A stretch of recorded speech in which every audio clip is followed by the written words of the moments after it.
നമസ്കാരം, ഞാൻ Asha Shekhar. Chemmannur international Jewellers Kaumudi ഹെഡ്ലൈൻസിലേക്ക് സ്വാഗതം. Powered by Fortune industries, presented by Baba easy English in association with high sleep mattresses.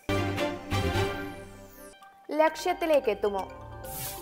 കൊച്ചിയിൽ നടി ആക്രമിക്കപ്പെട്ട കേസിൽ മുഖ്യപ്രതി പൾസർ സുനി ദിലീപിനയച്ച കത്തിൽ അന്വേഷണം വ്യാപിപ്പിച്ച് പോലീസ്.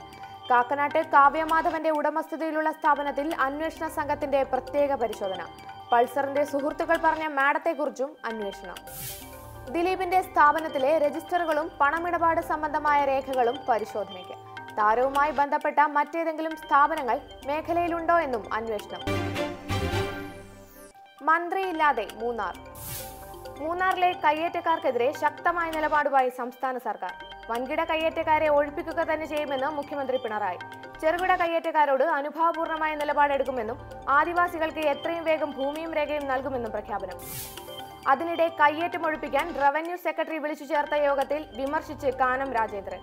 കോടതിയിൽ കേസ് പരിഗണനയ്ക്ക് വരുമ്പോൾ യോഗം ചേർന്നിട്ട് കാര്യമില്ലെന്നും ആക്ഷേപം. യോഗം ആർക്ക് വേണമെങ്കിലും വിളിക്കാം, പക്ഷേ കാര്യങ്ങൾ മുന്നോട്ടു പോകുക നിയമമനുസരിച്ചെന്നും CPI സംസ്ഥാന സെക്രട്ടറി. മൂന്നാർ വിഷയത്തിൽ സർക്കാരിന് കൂട്ടുത്തരവാദിത്തം നഷ്ടപ്പെട്ടെന്ന പ്രതിപക്ഷ വിമർശനത്തിന് മറുപടിയുമായി റവന്യൂ മന്ത്രി. കയ്യേറ്റം ഒഴിപ്പിക്കൽ സംബന്ധിച്ച് സർക്കാരിന് ആശയക്കുഴപ്പമില്ല. യോഗം വിളിക്കേണ്ട സാഹചര്യമുണ്ടായാൽ ഇനിയും അതുണ്ടാകും. കയ്യേറ്റം നിയമാനുസൃതം ഒഴിപ്പിക്കുമെന്നും E. ചന്ദ്രശേഖരൻ. ലഹരിയുടെ വാതിൽ തുറന്നു. ഇടതു സർക്കാരിന്റെ പുതിയ മദ്യനയം പ്രാബല്യത്തിലെങ്കിലും പൂട്ടിയ ബാറുകൾ തുറക്കുന്നത് ഇന്നത്തെ മാസാദ്യ അവധിക്ക് ശേഷം നാളെ രാവിലെ. ഇന്നലെ അനുമതി ലഭിച്ച 62 ബാറുകൾ ഉൾപ്പെടെ നാളെ വീണ്ടും തുറക്കുന്നത് 100ഓളം മദ്യശാലകൾ. പ്രവർത്തിച്ചുകൊണ്ടിരിക്കുന്ന കള്ളുഷാപ്പുകൾക്ക് ലൈസൻസ് നീട്ടി നൽകിയ തീരുമാനം പ്രാബല്യത്തിൽ. എക്സൈസ് വകുപ്പ് ഇന്നലെ മാത്രം ലൈസൻസ് നൽകിയത് 29 ബാറുകൾക്ക്. മതിയായ രേഖകൾ ഇല്ലാത്തതു കാരണം മാറ്റിവെച്ചത് 11 അപേക്ഷകൾ. ബാറിനും കള്ളുഷാപ്പിനും ലൈസൻസ് ലഭിക്കാൻ ഇന്ന് കൂടുതൽ പേർ അപേക്ഷ നൽകിയേക്കും. ഇടവേള കഴിഞ്ഞ് കേരളം പിന്നെയും ലഹരിക്കാലത്തേക്ക്. ടേക്ക് എ ബ്രേക്കിന് അംഗീകാരം. പ്രകൃതി സൗഹൃദ പാചകരീതിയുമായി ഹരിതമിഷന്റെ ആദ്യ സാക്ഷ്യപത്രം നേടി ശാന്തിഗിരി ആശ്രമ സംരംഭമായ ടേക്ക് എ ബ്രേക്ക് വഴിയോര വിശ്രമ കേന്ദ്രം. ശുചിത്വ മിഷന്റെ സഹായത്തോടെ നടപ്പാക്കുന്ന പദ്ധതി അഭിനന്ദനാർഹവും മാതൃകാപരവുമെന്ന് സർട്ടിഫിക്കറ്റ് വിതരണ ചടങ്ങിൽ മന്ത്രി കടകംപള്ളി സുരേന്ദ്രൻ.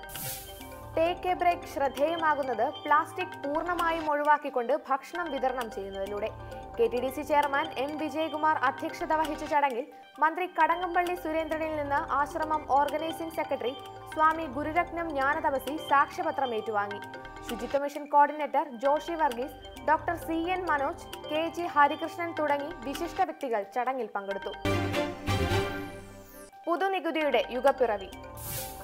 ഏകനികുതിയുടെ യുഗപ്പിറവിയിൽ രാജ്യം. സ്വതന്ത്ര ഇന്ത്യയിലെ ഏറ്റവും വലിയ നികുതി പരിഷ്കാരമായ GST പ്രാബല്യത്തിൽ. പാർലമെന്റിന്റെ സെൻട്രൽ ഹാളിൽ കഴിഞ്ഞ അർദ്ധരാത്രി ചേർന്ന പ്രത്യേക സമ്മേളനത്തിൽ ഉൽപ്പന്ന സേവന നികുതിക്ക് തുടക്കം കുറിച്ചത് രാഷ്ട്രപതിയും പ്രധാനമന്ത്രിയും ചേർന്ന്. GST യാഥാർത്ഥ്യമാക്കാൻ കഴിഞ്ഞത് ഒത്തൊരുമയുടെ നേട്ടമെന്ന് നരേന്ദ്രമോദി. ഒരു രാജ്യം ഒരു വിപണി ഒരു നികുതി എന്ന ലക്ഷ്യത്തോടെ തുടക്കമിട്ട GST സാധ്യമാക്കുന്നത് ഇന്ത്യയുടെ സാമ്പത്തിക ഏകീകരണം.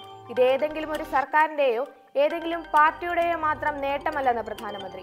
പുതിയ നികുതി സമ്പ്രദായം ടീം ഇന്ത്യയുടെ ശക്തിയുടെയും സാമർഥ്യത്തിന്റെയും പ്രതീകമെന്നും മോദി.